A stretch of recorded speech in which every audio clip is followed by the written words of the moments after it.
Coffins used to be built with holes in them, attached to 6 feet of copper tubing and a bell. The tubing would allow air for victims buried under the mistaken impression they were dead. Harold, the Oakdale gravedigger, upon hearing a bell, went to go see if it was children pretending to be spirits. Sometimes it was also the wind. This time it wasn't either. A voice from below begged, pleaded to be unburied. You Sarah Umbaden? Yes. The voice assured.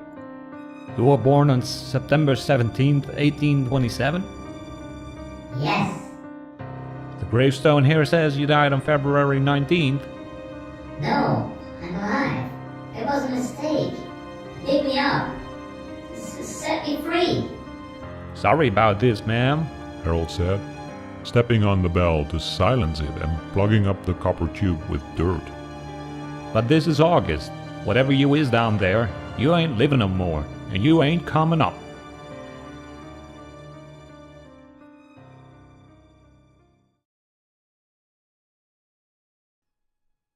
You've made a lot of them, but you've always managed to escape the consequences so far. You know that flash of the corner of your eye, like picking up some peripheral movement just out of sight, and then you turn your head and there's nothing there? That was one of the times you've made a mistake. That creeping, unsettling feeling that you're being watched, that there is something dark and sinister near that can see you. That's a warning tens of thousands of years of instinct has driven into your body that you're about to make a mistake. And that unexplained bruise, that fresh cut you can't remember receiving. Those times you wake up sweating, screaming and breathing like you just run a marathon and can't remember why. Those are the times when they almost got you. What are they? Well, it's hard to describe.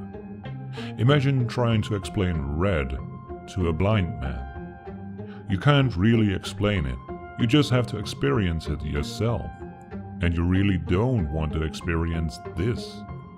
I can tell you that you are just one thing to them. Food. And they can keep you alive for quite a long time while they eat. You've probably heard at least one unexplained sound while listening to this. Maybe it's nothing, but sometimes it's one of them trying to break through to find you. But they won't, not unless you make a mistake. When you make a mistake, it's like dangling a piece of meat in front of a pack of hungry dogs and then yanking it away again. Sometimes they don't react quick enough, sometimes they do.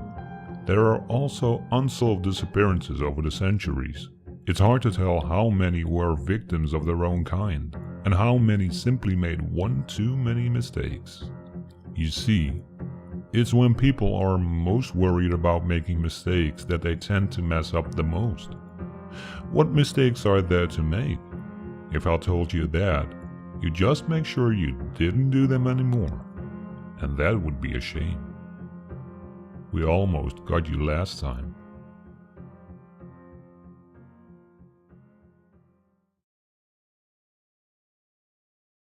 Barbara was sure the ritual worked.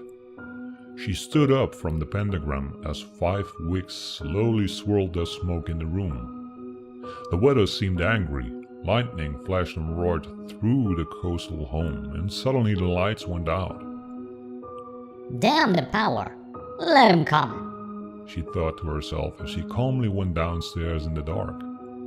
She prepared some tea on the stove and waited. As her chamomile steeped, she again thought about how unfair it had been to take him so soon. Only 8 years old. Sure, things hadn't always been easy, but she had to put the bottles away. Things would be different now. She heard 3 distinct knocks at the front door. Excitedly, she ran to swing it open, only to find no one there. She left it open as a welcoming invitation. Knocks from the back door drew her to the spot, only to find that doorway empty as well. She left it open, too, mist from the rain collecting on the tile floor. As she was about to take a sip, she felt a presence behind her. He was here! She whirled around to see her boy. His face was obscured by shadows, but his brown shaggy hair and favorite flannel shirt marked him well enough. She ran to hug him and found he was incredibly heavy, much heavier than she remembered him only a few weeks ago. Hello, Mommy. Said Michael. Oh, my boy. Things will be so different, so much happier now that you're here. Do you want... I want to play a game, Mommy. Michael interrupted.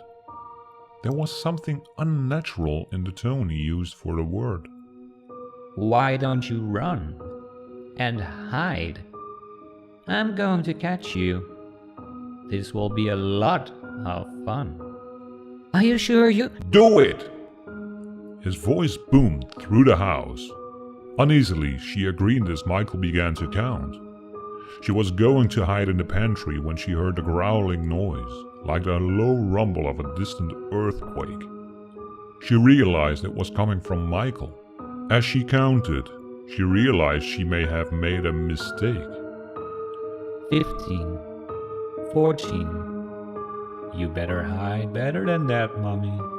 Some things are better left as they are, but I'm here now. His boyish voice became more and more tinged with that horrific low grumble. The sound of a blade pulled from the kitchen butcher block alerted her ears to danger. Yes, this had been a mistake. Intense claps of thunder blocked further sounds as she raced upstairs to the master bedroom and locked the door. Like a child, she cowered in the closet and waited. 10, 9, 8. I don't know why you'd want me back, Mommy. She heard his words as leaden feet ascended the stairs. You weren't nice to Michael. 7, 6, 5, 4. She started to cry frantically, curled in the corner of her closet. She was trapped. She felt as if she couldn't breathe as the locked bedroom door easily sprang open. 3, 2. Silence. She listened as the storm calmed outside and a whisper emanated from directly behind the closet door. In fact, Mommy, Michael hates you. That's why he left you behind and sent me instead. The door flung open and a bolt of lightning illuminated a row of jagged, glinting white teeth crowding Michael's mouth like a shark's jaw. The storm subsided. Her tea grew old.